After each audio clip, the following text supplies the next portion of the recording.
Hace más de 2500 años, en las costas rocosas de la Jonia, entre el rumor de las embarcaciones y el intercambio de mercancías, algo cambió en la manera en que la gente miraba el mundo. No fue un invento repentino ni una revelación privada, fue el lento gesto de poner la pregunta por delante del mito. ¿Qué hay detrás de los fenómenos que vemos? ¿Qué principio sostiene la multiplicidad de las cosas? Aquella costa, donde llegaban comerciantes, marineros y relatos de tierras lejanas, fue el escenario en el que comenzó a germinar una forma nueva de indagación, la filosofía. Las raíces que allí se hundieron seguirán alimentando el pensamiento hasta la modernidad. En el corazón de ese cambio está una palabra que conviene aclarar ya. Argé. Argé, en griego, designa el principio originario, aquello de lo que proviene o que explica la pluralidad del mundo. Los primeros filósofos, a los que llamamos presocráticos, buscaron ese argé en la naturaleza misma. No aceptaron como primera explicación relatos de los dioses, propusieron causas inteligibles y, sobre todo, contestables. Vamos a recorrer sus propuestas como si hojeáramos un mapa de ideas, paso a paso, sin convertirlas en dogmas, sino como puntos de partida que inauguran un diálogo que todavía nos concierne. Tales de Mileto, a quien la tradición suele nombrar como el primero entre los filósofos, propuso que el agua era de algún modo lo fundamental. La anécdota que más lo acerca a nosotros cuenta que, en cierta ocasión, Tales, forma latinizada que a veces encontramos, habría usado su conocimiento para predecir un eclipse o para aprovechar un monopolio de prensas de aceitunas. Las historias varían, pero todas subrayan algo esencial. La filosofía nacía ligada a la observación, a la curiosidad práctica y a la idea de que el mundo tiene una estructura comprensible. Con Tales, aparece la noción de que un fenómeno puede reducirse a una explicación natural. Anaximandro, discípulo o contemporáneo de Tales, propuso una alternativa más abstracta, el apeirón, lo indefinido o ilimitado, como principio que engendra y recibe lo determinado.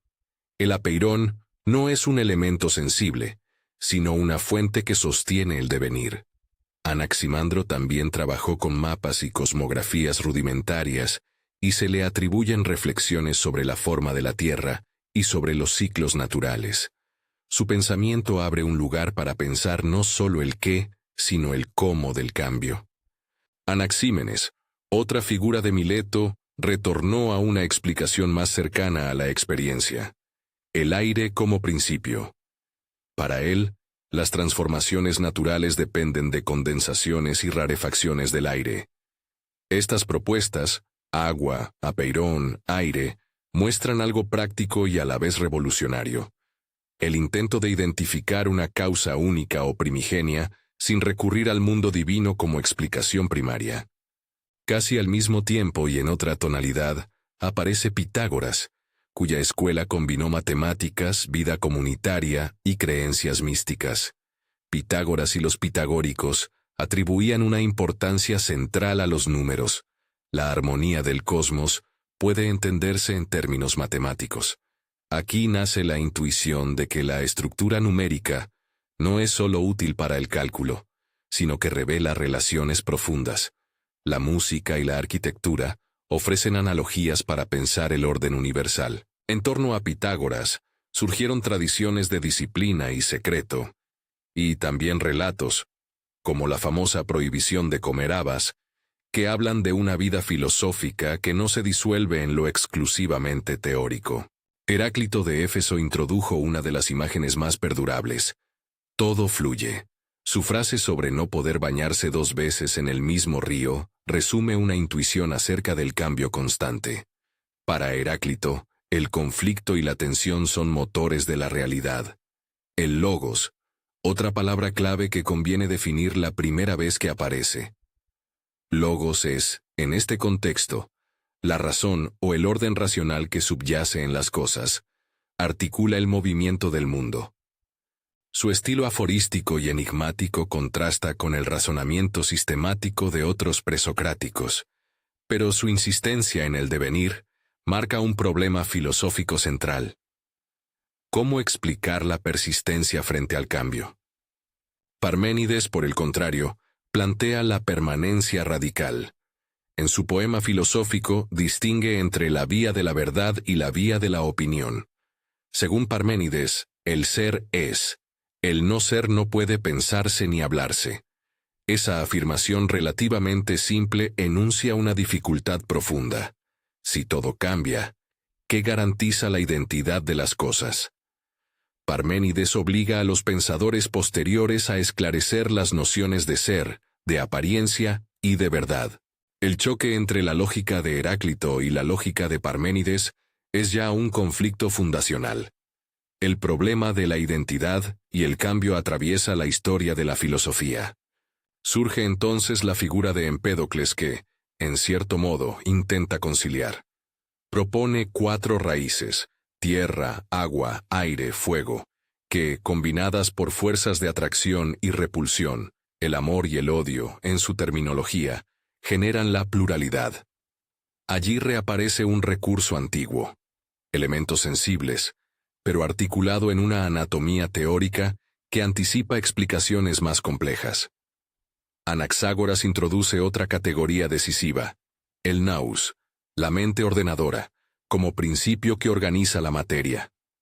Su intervención abre perspectivas sobre la causalidad intencional y sobre la posibilidad de que una inteligencia explique el orden cósmico sin remontarse directamente a imágenes mitológicas. Hacia el atomismo, Leucipo y, sobre todo, Demócrito propusieron que la realidad se compone de átomos, un término que quiere decir indivisibles, moviéndose en el vacío. El atomismo puede entenderse como una hipótesis materialista temprana. La variedad del mundo se explica por combinaciones de unidades simples.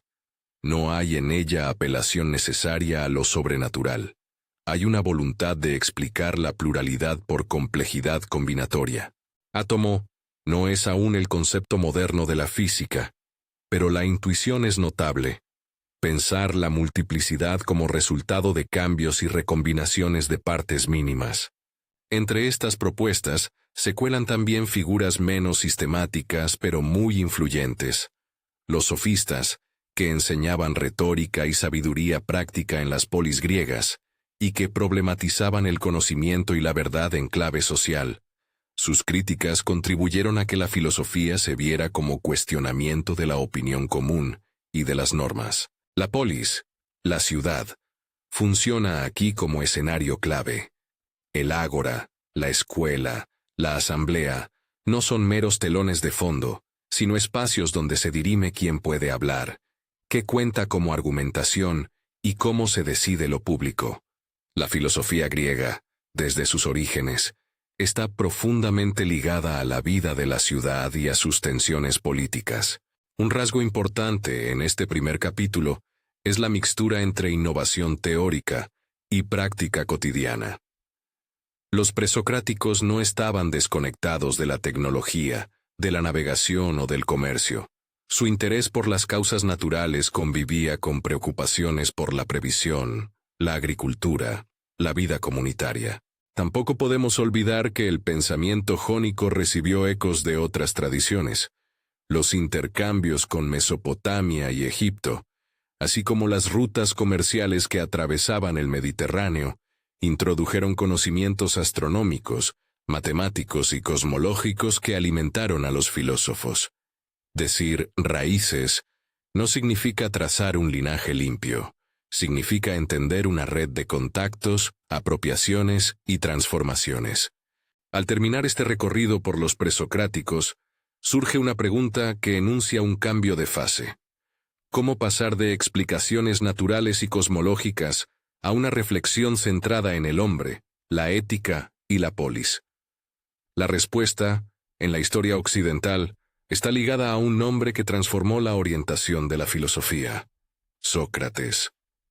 Sócrates no dejó obras escritas. Su vida y su método nos han llegado a través de sus discípulos, especialmente Platón. Fue un habitante indomable del ágora ateniense, un hombre que confrontaba a los ciudadanos con preguntas aparentemente simples, y que, mediante la ironía y la mayéutica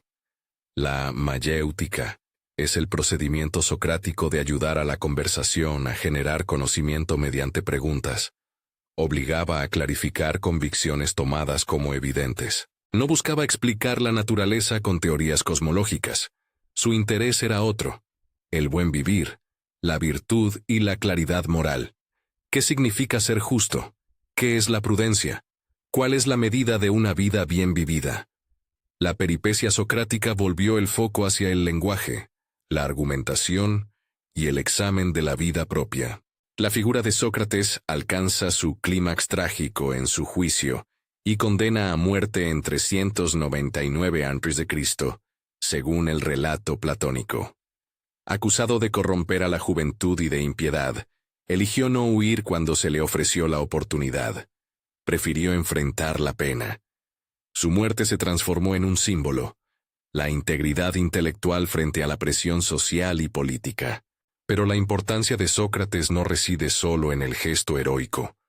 Lo esencial es que puso en marcha una nueva manera de filosofar: el diálogo como instrumento de búsqueda, la conciencia de que preguntas mal planteadas conducen a respuestas inconsistentes, y que la ética exige claridad conceptual. De Sócrates surgieron dos herederos intelectuales con destinos distintos: Platón, y a través de movimientos posteriores, todo un árbol de disputas que conduciría a la sistematización del pensamiento. Platón organiza la herencia socrática en una obra extensa y polifónica. Para Platón, la realidad sensible es la de las sombras. Solo mediante la razón es posible ascender hacia las formas o ideas, conceptos abstractos e inmutables que constituyen la verdadera realidad. La alegoría de la caverna, que conviene evocar brevemente, ilustra este movimiento.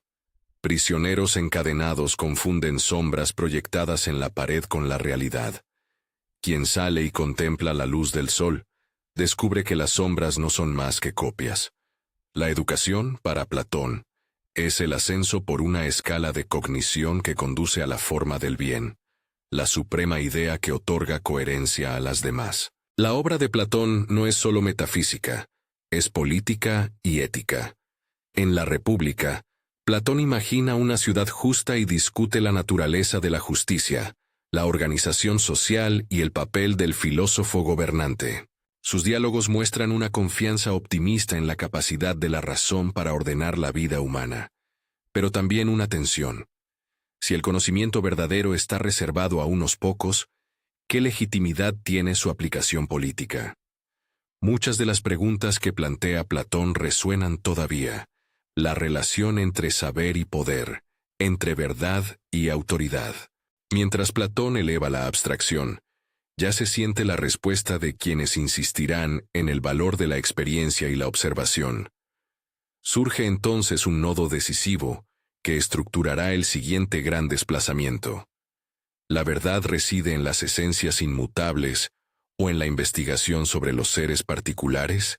Esa tensión entre idea y mundo sensible será el eje de una confrontación fecunda. Antes de recorrer la respuesta que vendrá con Aristóteles, conviene detenerse un instante en lo que la escuela, la academia y las instituciones educativas significaron.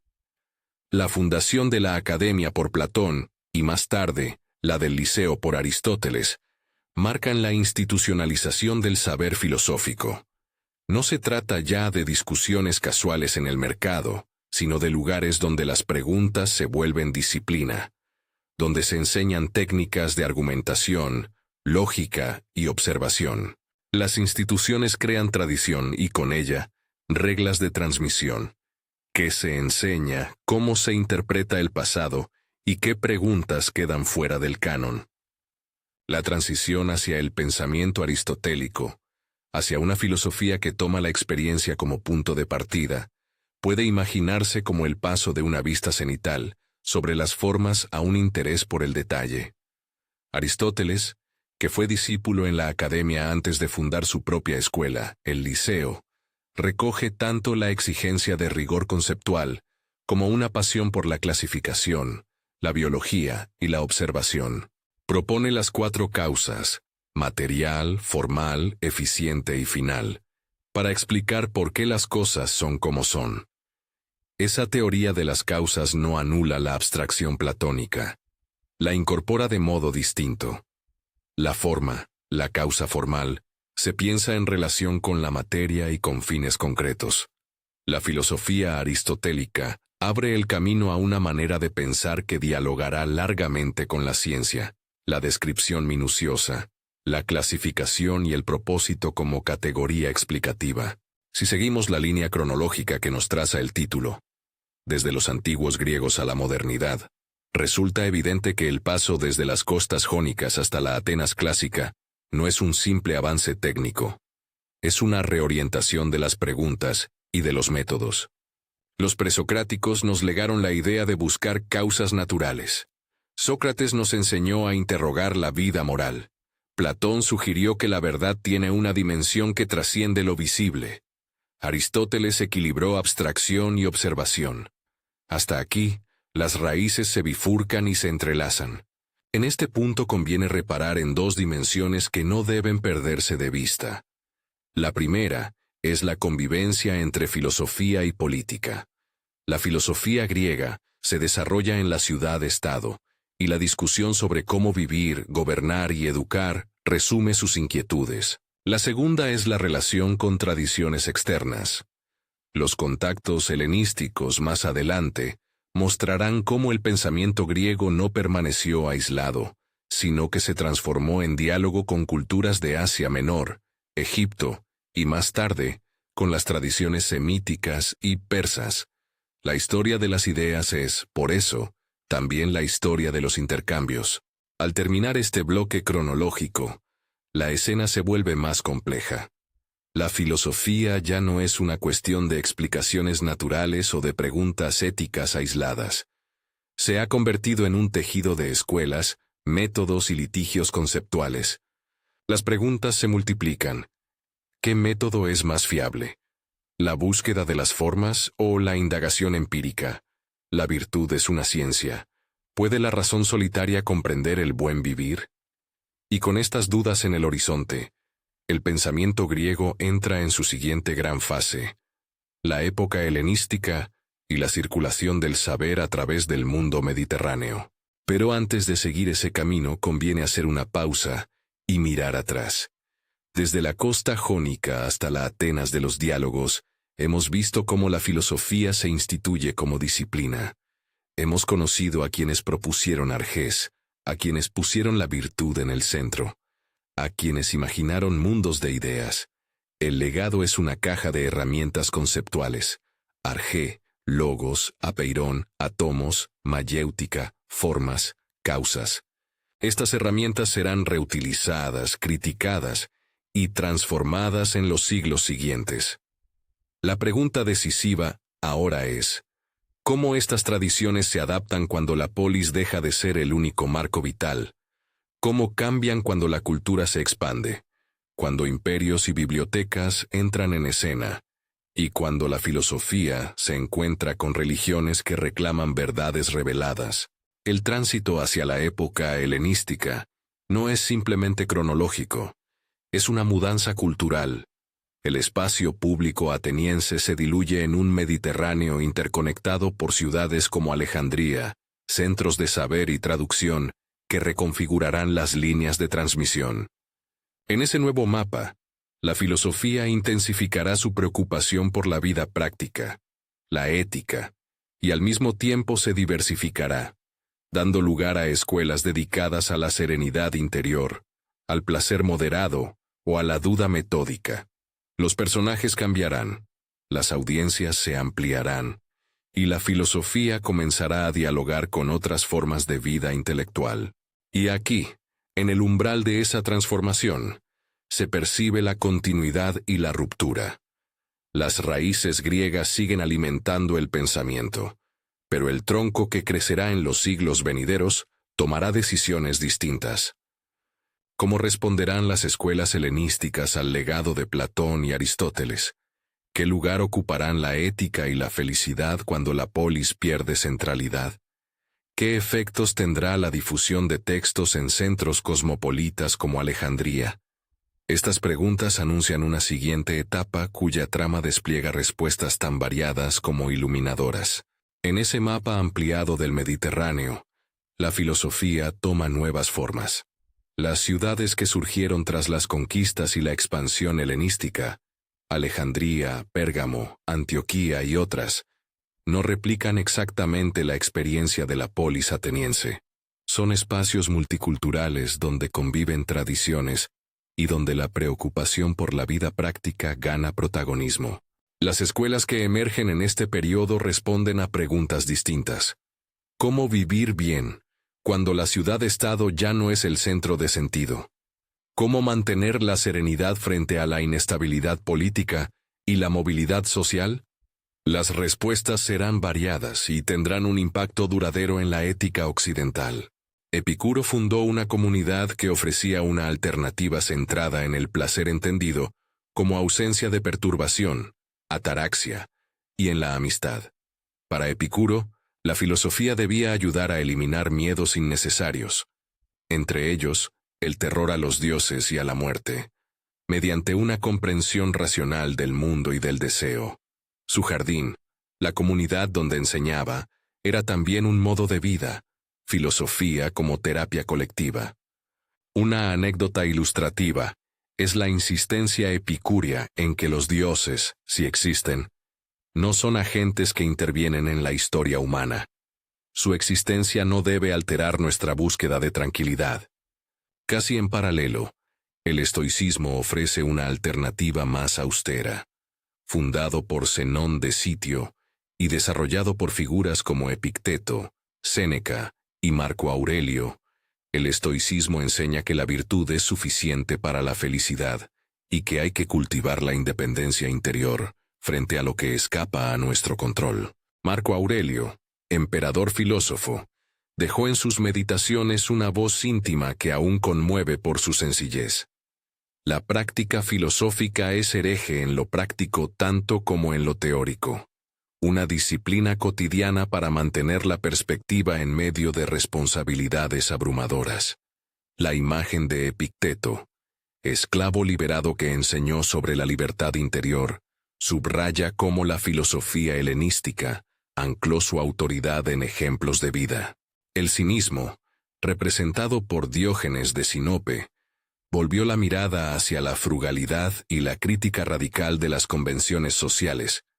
Diógenes, famoso por vivir en un barril y por la anécdota de pasear con una lámpara de día, buscando un hombre honesto, encarna la provocación filosófica entendida como práctica extrema. El escepticismo, por su parte, enseñado por Pirrón y sus seguidores, cuestionó la posibilidad de alcanzar certezas firmes y propuso la suspensión del juicio, epoché, como vía para la tranquilidad.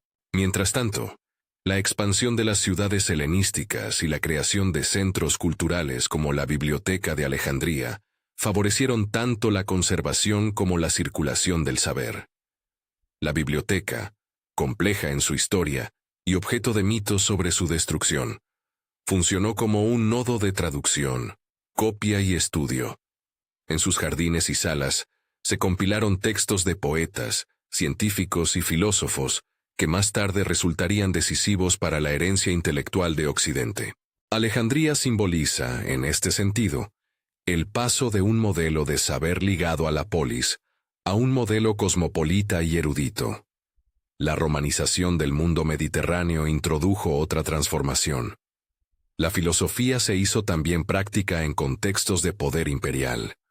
Los romanos no cultivaron nuevas escuelas especulativas a la manera griega, pero reinterpretaron y difundieron las enseñanzas griegas con acento práctico. Cicerón tradujo y adaptó la filosofía griega al latín y a los asuntos de la vida pública. Séneca escribió cartas morales que articulaban una ética estoica en términos aplicables a la vida política. Marco Aurelio, como ya vimos, llevó los recursos estoicos al gobierno.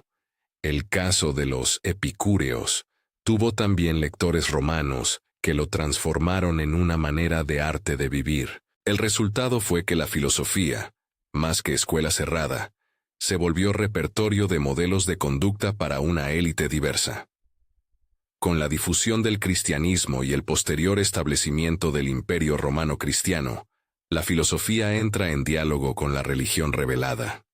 La patrística, la reflexión de pensadores cristianos como Agustín de Hipona, no simplemente asimila la filosofía griega, la reorienta. Agustín, profundamente influido por la tradición platónica, reinterpretó la noción de verdad y de memoria a la luz de la relación con Dios. La búsqueda filosófica se convierte en camino hacia la verdad trascendente y en preparación para la fe. La famosa obra Las Confesiones revela cómo la vida intelectual puede ser también un examen moral y espiritual. El pensar se entrelaza con la devoción. La Edad Media, lejos de ser un vacío entre la antigüedad y la modernidad, fue un periodo fecundo donde la filosofía se transformó mediante la interacción con la teología y con tradiciones no occidentales. Durante la Alta Edad Media, los monasterios y las escuelas episcopales preservaron manuscritos y desarrollaron una cultura exegética.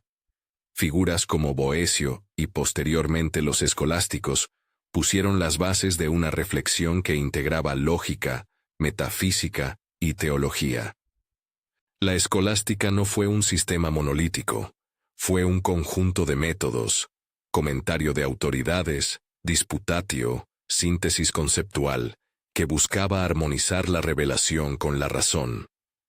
Un punto decisivo fue la reapertura del legado aristotélico en Occidente, gracias a traducciones y comentarios provenientes de contextos islámicos y judíos.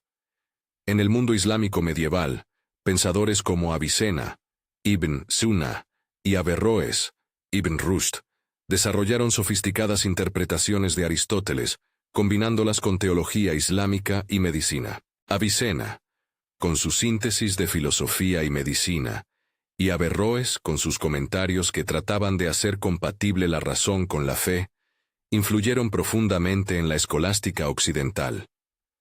Maimónides, desde la tradición judía, también trabajó por compatibilizar la razón con la ley revelada, en obras que serán leídas tanto en contextos judíos como cristianos. La traducción de obras del árabe y del hebreo al latín, en centros como Toledo y en la Sicilia normanda, permitió que estas ideas circularan y se integraran en universidades emergentes. Tomás de Aquino representa la cristalización más famosa de la síntesis fe-razón en la Edad Media latina. A partir de Aristóteles, Aquino elaboró un sistema donde la razón puede demostrar la existencia de Dios por vías filosóficas, las llamadas 5 vías, entre ellas la famosa quinta vía que apela al orden finalizado, y donde la teología encuentra en la filosofía herramientas conceptuales para articular dogmas. La Suma Teológica es un intento formidable de ordenamiento. Argumentos, objeciones y respuestas que muestran una confianza en la capacidad racional del ser humano para hablar sobre lo divino sin suplantar la revelación. Es importante recordar que la escolástica fue también un espacio de disputas, refinamientos y correcciones. No fue una mera repetición acrítica de autoridades, sino una práctica argumentativa rigurosa.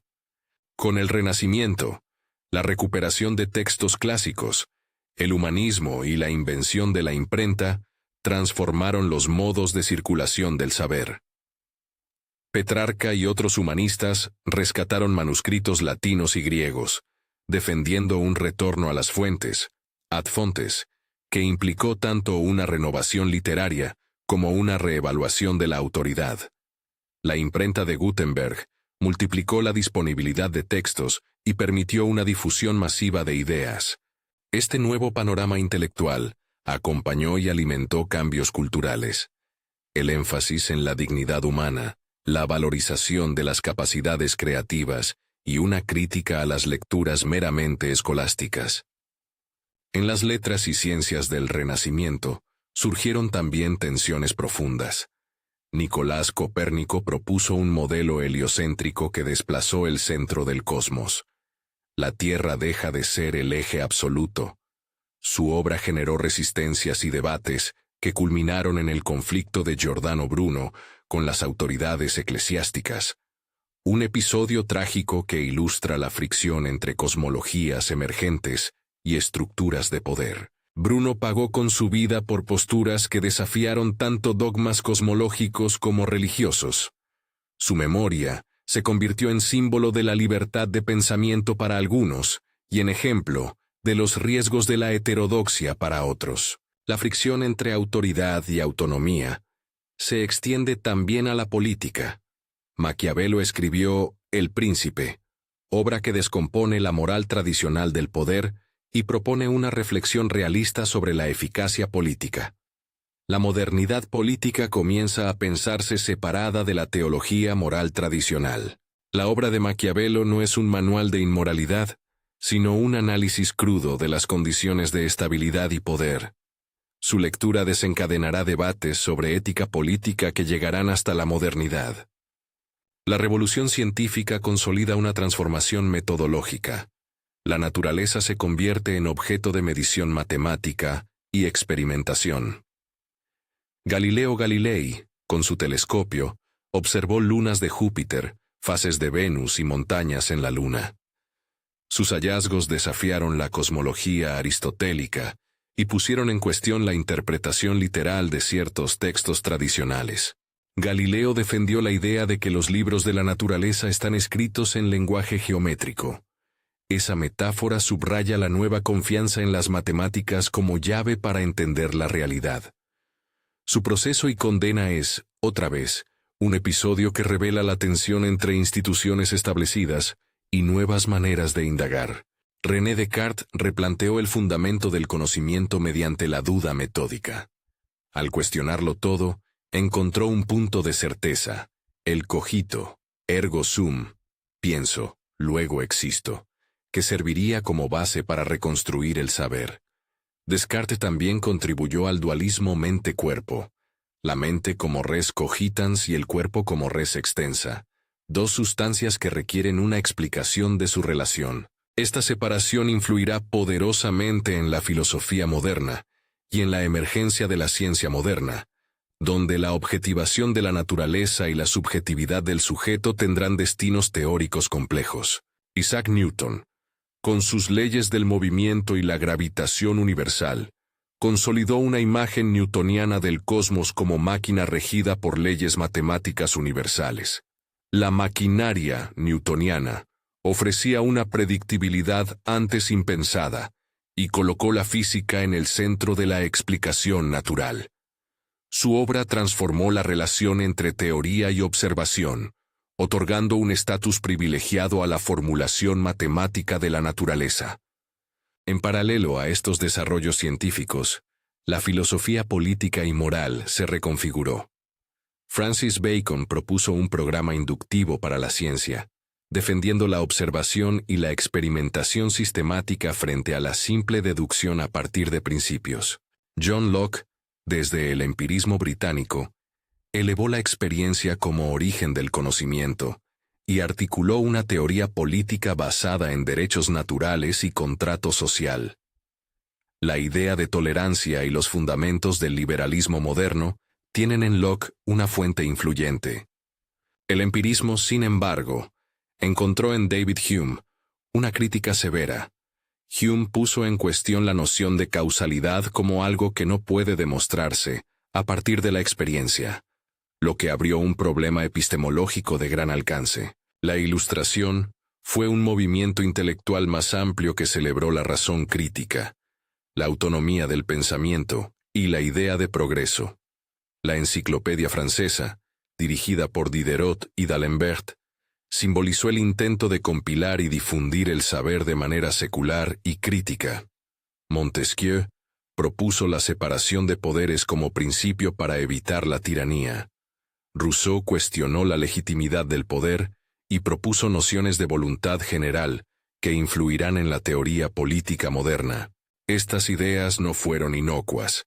Alimentaron movimientos revolucionarios y cambios institucionales.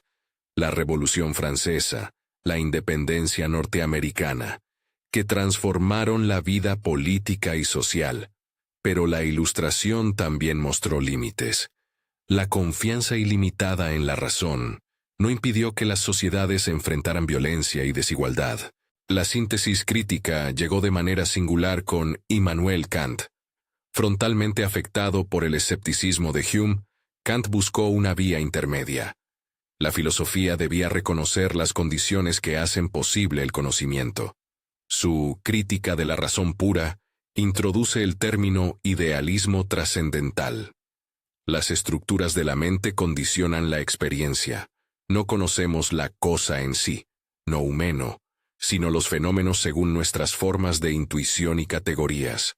Kant intentó además establecer una ética basada en la autonomía y el imperativo categórico, alejando la moral de consecuencias empíricas y fundándola en la universalidad del deber. Kant marcó el paso a una filosofía que pretende ser tanto rigurosa como normativa. El siglo XIX amplió y complicó el panorama. El idealismo alemán, Fichte, Schelling, Hegel, desarrolló una amplitud conceptual que proponía la razón como principio dinámico de la historia y del espíritu.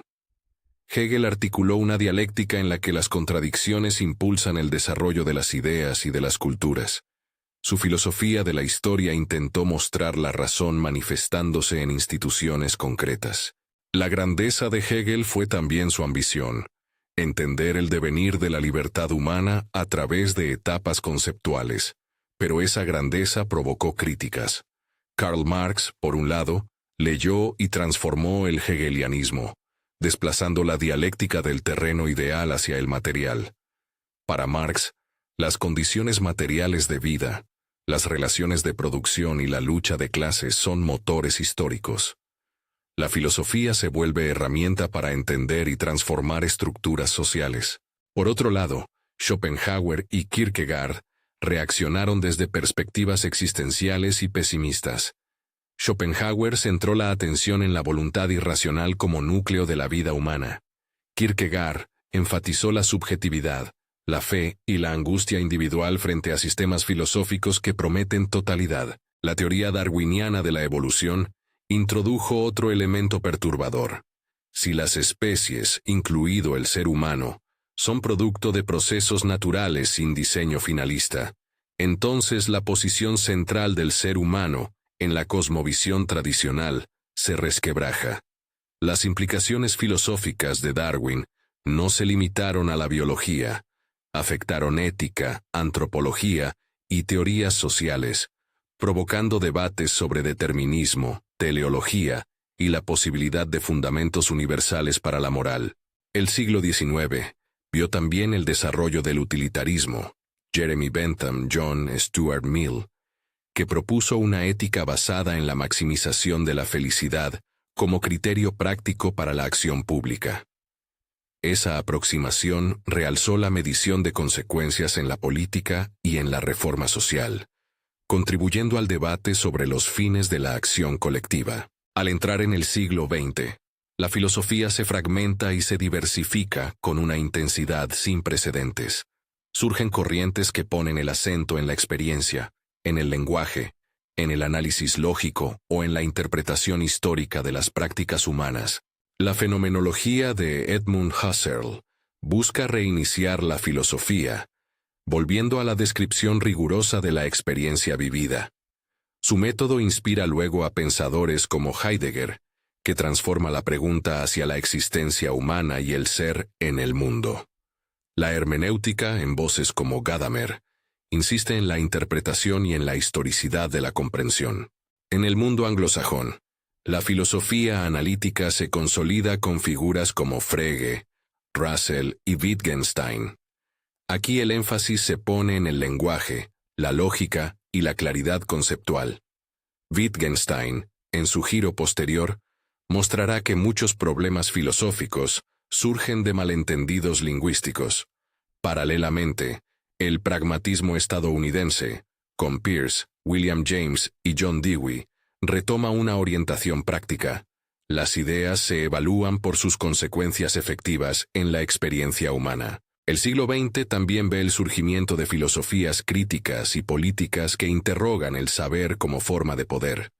La teoría crítica de la Escuela de Frankfurt, Adorno, Horkheimer, Habermas en su versión posterior, analiza la cultura, la industria cultural y las condiciones de la razón en sociedades modernas. Michel Foucault despliega una genealogía del poder y del saber, que muestra cómo instituciones, prácticas y discursos constituyen sujetos y verdades, desplazando la pregunta sobre ¿qué es la verdad? Hacia cómo funciona la verdad en prácticas históricas concretas. Estas reflexiones fueron cruciales para entender la relación entre conocimiento, técnica y dominación. El feminismo filosófico y la crítica de género, con referencias contemporáneas como Judith Butler, plantearon que las categorías de sexo, género y identidad son construcciones culturales susceptibles de análisis y transformación, introduciendo nuevos ejes en la discusión sobre justicia y reconocimiento. La filosofía de la mente y la epistemología de la ciencia se desarrollaron intensamente.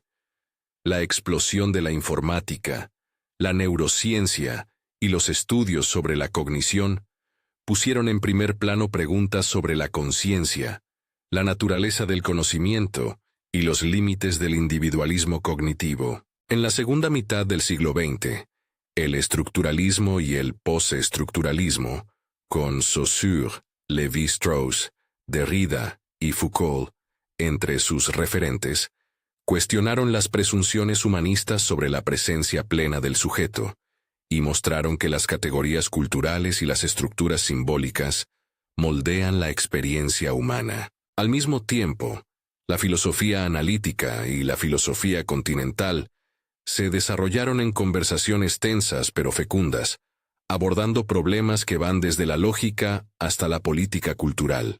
Llegamos así a la contemporaneidad, donde la filosofía es un campo plural, interdisciplinario y global. La globalización intelectual no significa homogeneidad, significa diálogo más intenso entre tradiciones. Pensadores africanos, asiáticos, latinoamericanos y de otras regiones reconfiguran debates que antes se consideraban centrados en Occidente. Temas nuevos o reconfigurados ocupan la agenda. Bioética y filosofía de la vida ante la biotecnología, ética ambiental y filosofía ecológica frente a la crisis climática, filosofía de la información y cuestiones sobre privacidad, algoritmos y la inteligencia artificial, filosofía política que atiende a la desigualdad, la migración y la justicia global. La filosofía de la información y de la mente reflexiona sobre la naturaleza del pensamiento cuando los procesos cognitivos se pueden modelar computacionalmente. La inteligencia artificial plantea desafíos epistemológicos y éticos. ¿Qué significa atribuir inteligencia, agencia o responsabilidad moral a sistemas no humanos?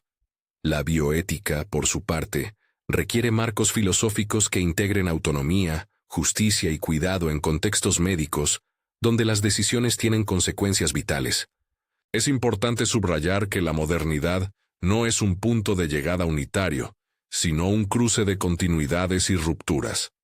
La modernidad es plural.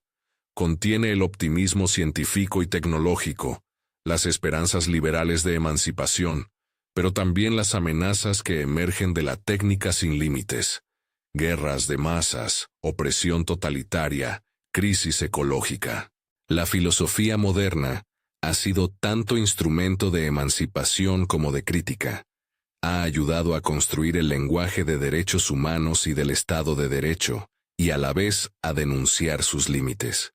Al pensar en las raíces que nos trajeron hasta aquí, es útil recordar que muchas categorías que damos por sentadas tienen genealogías complejas.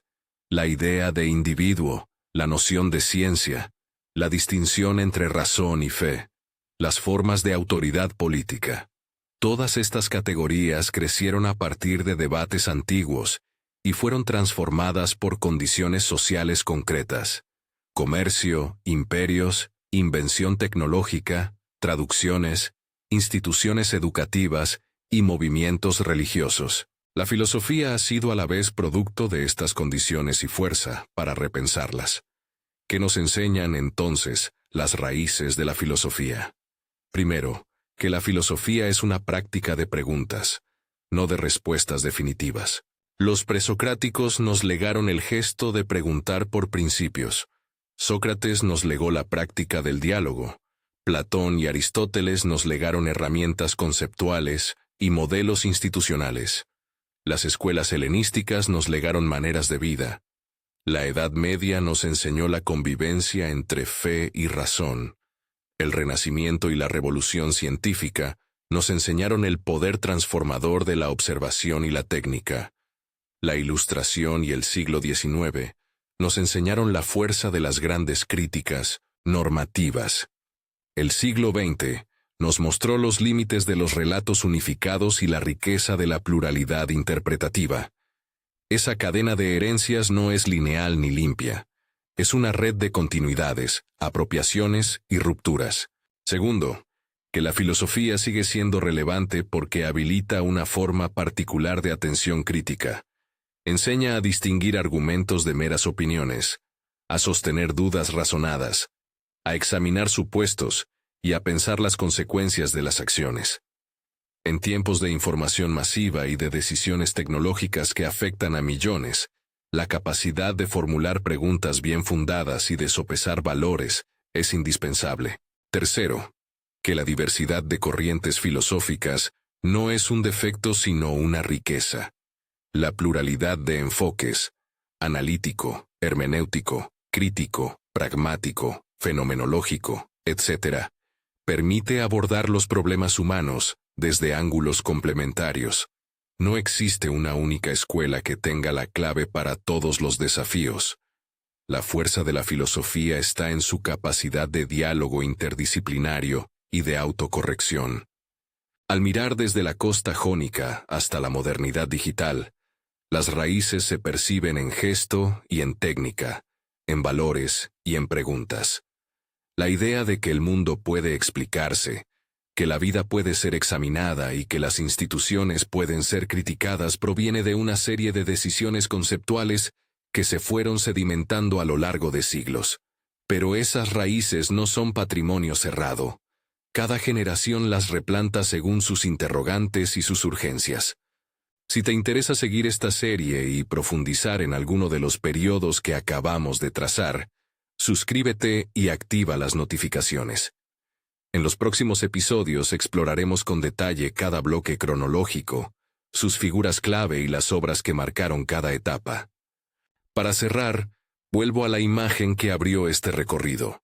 La vela que se convierte en manuscrito, que luego se vuelve imprenta y que finalmente enciende la pantalla de un ordenador. Esa metamorfosis simbólica muestra algo esencial. Las formas de transmitir el pensamiento cambian, pero la inquietud por comprender, por preguntar y por vivir con sentido se mantiene. Las raíces de la filosofía están en la curiosidad que hace de una pregunta el inicio de una conversación larga. Esa conversación nos atraviesa. Está presente en las leyes que debatimos, en las políticas que elegimos, en las tecnologías que diseñamos y en los cuidados que desprendemos hacia los demás. Ninguna corriente filosófica ofrece recetas definitivas. Todas ofrecen herramientas para discernir. En un siglo marcado por desafíos globales, cambio climático, desigualdades, transformaciones tecnológicas, la filosofía puede ayudarnos a pensar bien las prioridades. ¿Qué valoramos?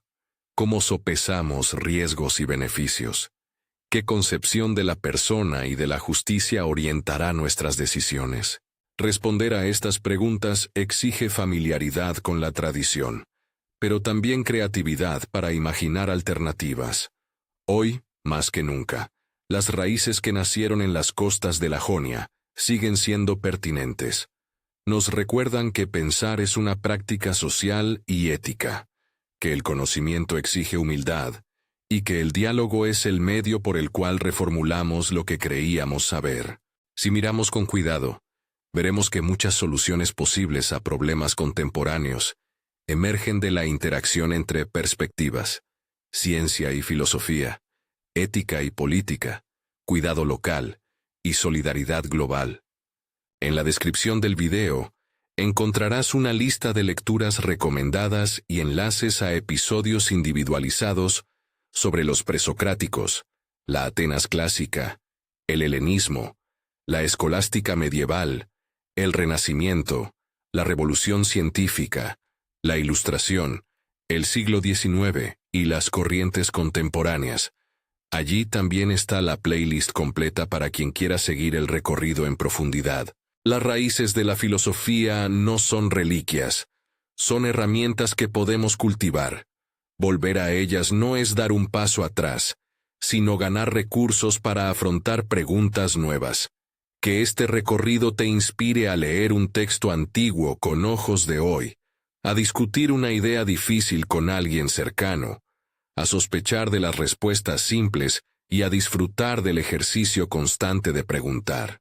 Las preguntas son el puente entre la antigua costa jónica y los retos de nuestro tiempo. Mantenerlas vivas es quizás la manera más fiel de cultivar la tradición filosófica.